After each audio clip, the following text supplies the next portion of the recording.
Hey guys, welcome back to Freedom Talks with Kate. I'm Kate. I'm a licensed social worker coaching you to move through life transitions without losing who you are.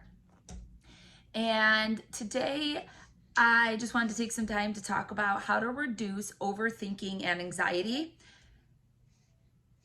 I know, it feels impossible. And I sit like this.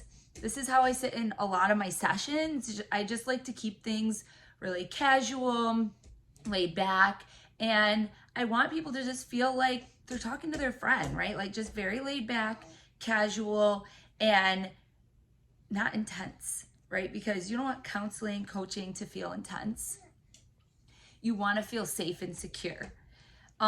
So today I am just feeling cozy, and this is what's happening.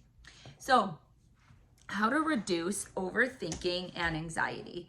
And if you haven't seen on my website, I do have a 5-day challenge to stop overthinking.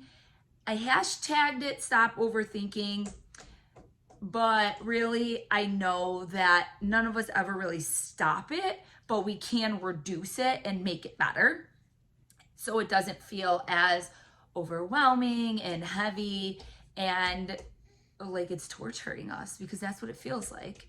It's torture. So I'm going to walk you through a few steps on how to reduce overthinking and anxiety. Number 1 is understand your thoughts and acknowledge them. The biggest barrier is battling with your thoughts and engaging with them. Because what happens is we have a thought which leads to an emotion. So the thought manifests this emotion. We start feeling a certain way and we'll start having more thoughts about it. We can also start responding and acting in certain ways based off that emotion. So for example, if I'm feeling really sad or depressed, sometimes I go shopping to look for that quick fix, feel good emotion, right? So sometimes it just manifests itself in a behavior. Other times it manifests itself into more destructive and negative thoughts. So it's this awful feedback loop and cycle that we get stuck in. It's a vicious cycle. So the first step is really to just acknowledge that those thoughts and those emotions exist. And if you're not sure how to do that, I do have a video on acknowledging emotion and feeling emotion that's super powerful. And a lot of people, I will say, feel weird when they first do it, but find it very grounding. I haven't had someone tell me that it doesn't work. So you can go back on the videos and look for it. I think it's like a 5-minute video because it's an exercise that I highly recommend to people, especially when that emotion is just feeling extremely overwhelming. It's a beautiful way of just acknowledging it. And when we do that, guys, it takes the power away from it. So that's step 1. Step 2, pause and redirect the thought. I know that this isn't always possible to do when you're really stuck in that spiral. I call it the thought spiral. But if we can pause, take a step back, and redirect the thought by checking in with ourselves and asking, is this helpful thought or hurtful? So shaming ourselves, telling ourselves we're not good enough, or we're not like the next person, or what kind of decisions should I make? Should I do this? Should I not do this? But I don't know, and kind of feeling scattered, that's not helpful, right? That's hindering your ability to reduce your anxiety. It's hindering your ability to make a decision or have that conversation. And overthinking really is anxiety, right? It's our way of being able to, quote, control an outcome or a situation when we feel out of control or we don't have control. And you don't have to be a controlling person, but it's a human response to anxiety. It's a way of us trying to think we have control, but really it's just an illusion of control. We don't have control, but if we think we do, it gives us some level of comfort. And as human beings, we like to feel in control. So that's really what anxiety and overthinking is. Yes, Nora. So pause, redirect, check in with yourself and ask, is this helpful or hurtful?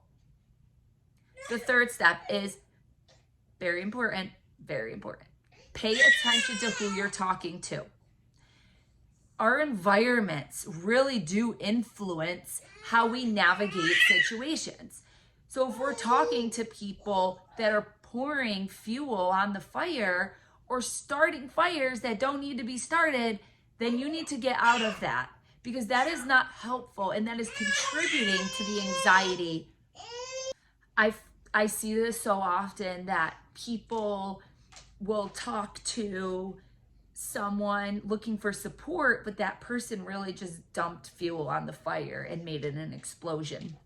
So be very mindful of and selective about who you're talking to. We have those friends that are like that, and sometimes we need them to just vent and complain to, but there's certain situations where that becomes extremely unhelpful and contributes to your feelings of anxiety. So the next one is, don't make decisions when you are overwhelmed, because this will lead to feelings of regret. And if you make a decision in an emotional state, that never ends up feeling good. So you want to feel confident and you want to feel relief when you make a decision. And if you make it from an emotional state and that feels impulsive or reactive to you, that you're not going to come out of that with a good feeling. And especially if it leads to consequences or regret, you're going to have really negative thinking about that and negative thoughts, which is going to contribute to your anxiety and overthinking, which then leads to self-doubt, decision fatigue, insecurity. And we can't make decisions. We can't reduce our anxiety when we are having those thoughts. So try these steps. They're very simple, and that's what we need, because we overcomplicate everything as overthinkers. And I say we, yes, because I am one of them.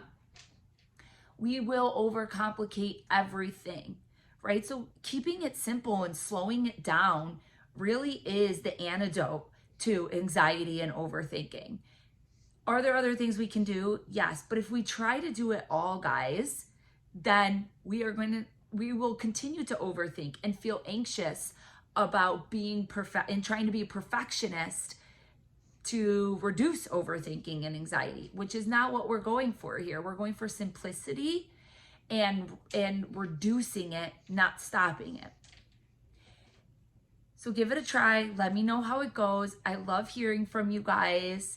If you're desiring to seek support or you've been thinking about it for a while, I am accepting a few new clients right now as we go into the new school year. And I have a new team member who is also accepting new clients. So please reach out. You are not alone, and it is possible to find this freedom that you're looking for. You don't have to stay stuck. You really don't. So I appreciate you guys taking the time to watch this video, and I will see you all back next time. Thank you.